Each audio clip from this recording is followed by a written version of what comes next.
Hello friends, welcome back to this channel. दोस्तों, इस video के अंदर वोडाफोन आइडिया के ऊपर चर्चा करेंगे हम लोग। बट उससे पहले आप लोगों से रिक्वेस्ट करना चाहूँगा दोस्तों, अगर आप पहली बार देख रहे हैं इस चैनल को, फाइनेंस मार्केट को सब्सक्राइब करके बेल आइकन को हिट कर लीजिए। और डीमेट या ट्रेडिंग अकाउंट अगर आपको ओपन कराना है, डिस्क्रिप्शन बॉक्स में लिंक दिया गया है। दोस्तों, वोडाफोन आइडिया का स्टॉक प्राइस आज के ट्रेडिंग सेशन में एक खबर के चलते 4.49% की गेन के साथ 9.30 के ऊपर सेटल हुआ।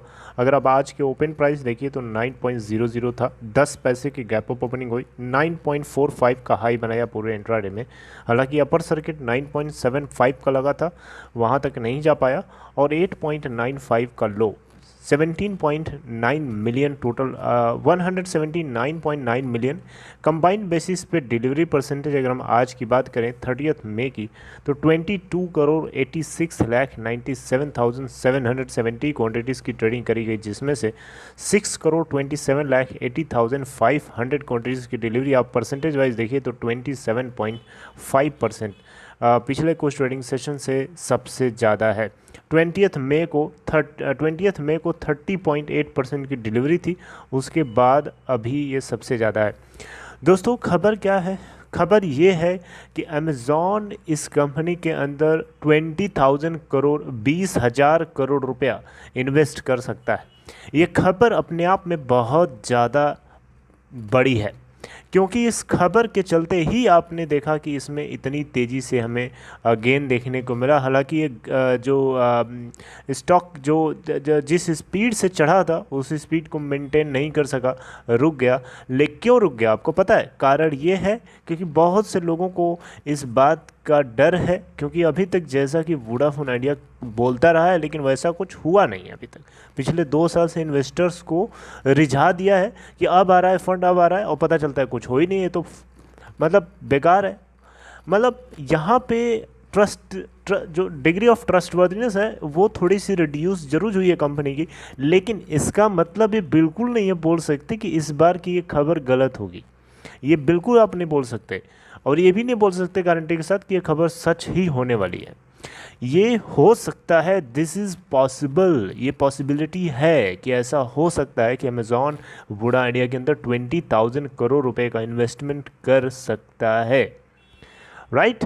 क्यों कर सकता है? क्योंकि देखिए, कारण कई हो सकते हैं। अमेज़ॉन का अपना कुछ पर्सनल भी कारण हो सकता है, जो मुझे लगता है कि ऐसा मे भी कि हो सकता है कि अमेज़ॉन रिलायंस को बर्बाद करने के लिए, रिलायंस जियो को उखाड़ फेंकने के लिए हो सकता है कदम उठा रहा, क्योंकि फ्यूचर रिटेल के अंदर अमेज़ॉन का जो फर्स्ट रिफ्यूज़ल राइट था उसके खिलाफ रिलायंस ने जा कर के चाल चली, फ्यूचर ग्रुप के किशोर बियानी के साथ मिलके, बैंक्स के साथ मिलके, जिसके चलते अमेज़ॉन आज परेशान है, इधर उधर की कोर्ट्स में घूम रहा है। हालांकि अभी भी अमेज़ॉन हारा नहीं है उस जगह से, लेकिन कहीं न कहीं रिलायंस और फ्यूचर ग्रुप के इस जो धोखेबाजी वाली चाल है इसको समझ चुका है। शायद उसको टैकल करने के लिए या उसके खिलाफ जाने के लिए या उसको एक तरीके से डाउन करने के लिए इंडिया के अंदर, क्योंकि उसको भी पता है, रिलायंस को, अमेज़ॉन को भी पता है कि रिलायंस इंडस्ट्रीज़ लिमिटेड का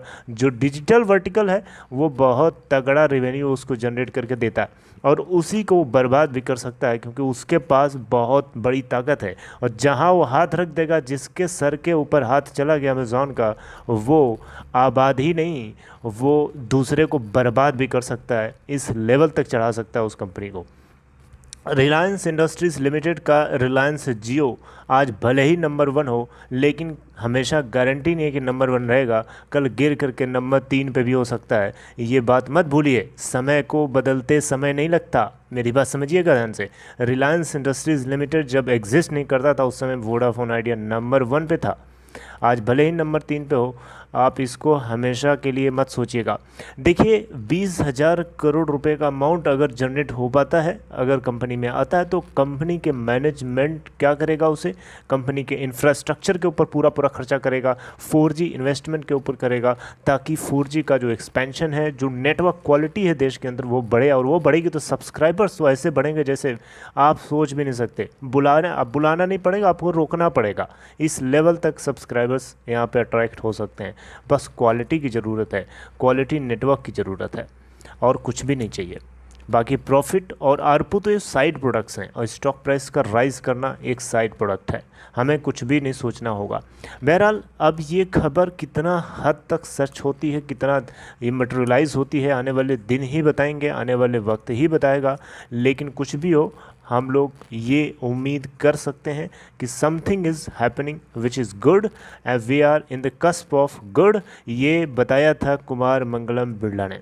हम उम्मीद करेंगे कि मैनेजमेंट कुछ ऐसा लेके आए जो लोगों के होश उड़ा दे, जो लोगों का भरोसा एकदम टूट चुका है उस भरोसे को वापस ज़िंदा कर दे। ये बहुत बड़ी बात होगी, क्योंकि degree of trustworthiness has lost.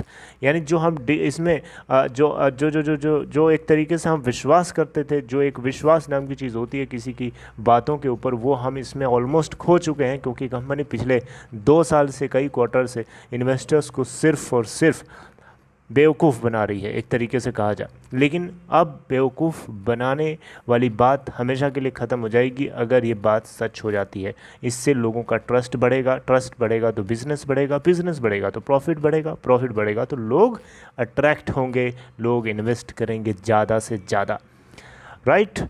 तो दोस्तों आगे मिलेंगे हम नेक्स्ट इन्फॉर्मेशन के ऊपर चर्चा करते हुए। आपका क्या ख्याल है? मुझे तो जो लगता है मैंने आप लोगों के साथ डिस्कस किया, क्योंकि देखिए गूगल हो गया, फेसबुक हो गया और जितने भी बड़े बड़े अमेरिकन कंपनीज हैं सभी ने इंडिया के 2 top telecom operators Airtel and Jio में ऑलरेडी इन्वेस्टमेंट कर रखा है।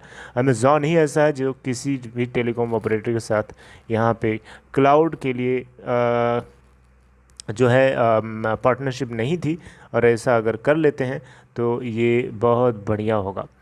चलिए मिलेंगे नेक्स्ट इन्फॉर्मेशन के ऊपर चर्चा करते हुए। अपना पॉइंट ऑफ व्यू चाहे तो कमेंट बॉक्स में बता सकते हैं।